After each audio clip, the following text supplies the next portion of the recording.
बिस्मिल्लाहिर्रहमानिर्रहीम। अस्सलाम वालेकुम। मैं हूँ आसिफ और आप देख रहे हैं आसिफ फूड एंड टेस्ट। तो दोस्तों, आज मैं आपके लिए चिकन कबाब की शानदार सी रेसिपी लेकर आया हूँ। घर में दावत हो, मेहमान आने हों या कोई भी इस तरह का फंक्शन हो तो आप इन्हें जल्दी से बना के मेहमानों के सामने पेश कर सकते हैं।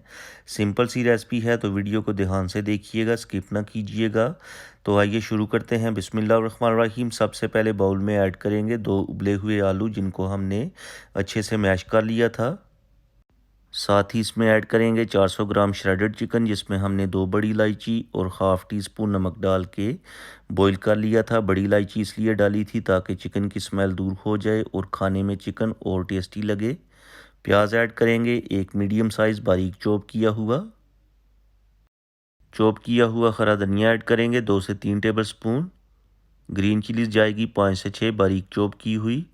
इसके बाद स्पाइसेस ऐड करेंगे, जिसमें 1 टीस्पून नमक टेस्ट के according, 1 teaspoon chili flakes, 1 teaspoon धनिया powder, half teaspoon black pepper, half teaspoon ज़ीरा पाउडर और 1/4 टीस्पून हल्दी पाउडर ऐड करने के बाद सारी चीज़ों को अच्छी तरह से मिक्स कर लेंगे।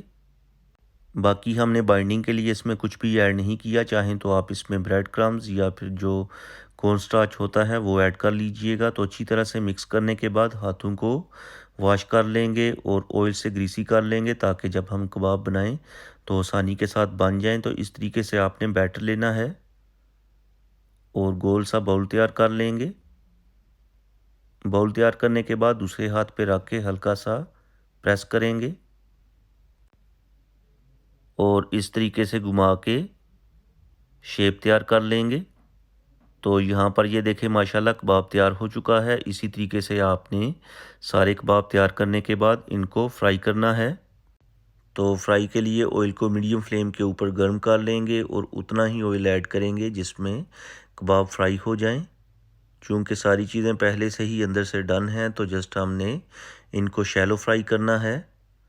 तो 1 से 1.5 मिनट तक एक साइड से फ्राई करेंगे, उसके बाद साइड चेंज कर लेंगे और साइड चेंज करने के बाद दूसरी साइड से भी 1 से 1.5 मिनट तक फ्राई करेंगे।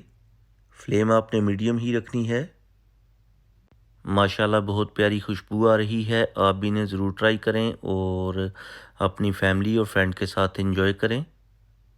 तो चलें जी, दोनों साइड से फ्राई करने के बाद करते हैं डिश आउट और उसके बाद आपको दिखाते हैं फाइनल लुक। तो दोस्तों, उम्मीद करता हूँ कि आपको आज की रेसिपी पसंद आई होगी। रेसिपी पसंद आई तो लाइक करें, शेयर करें। चैनल पे नए हैं तो प्लीज़ चैनल को सब्सक्राइब कर लें और प्यारा सा खूबसूरत सा कमेंट करके बताएं कि आपको मेरी आज की रेसिपी कैसी लगी है। अब मैं आपसे इजाज़त चाहूँगा। अल्लाह हाफिज़।